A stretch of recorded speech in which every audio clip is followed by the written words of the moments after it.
How to log in to VRChat account.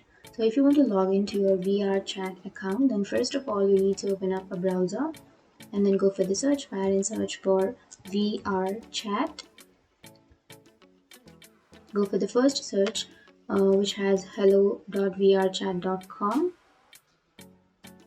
and then you will have this website, right? So you can simply go for login, which is on the upper right,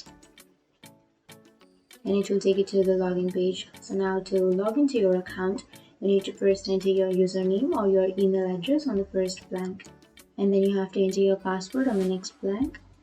And after entering your credentials, now you can simply click on login. But if you forgot your password, then you can go for password recovery, and then you can recover your password.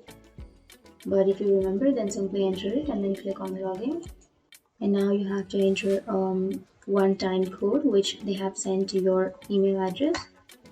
So open up your mail, and then you have to copy your OTP and then paste it here or enter it here, and then click on verify.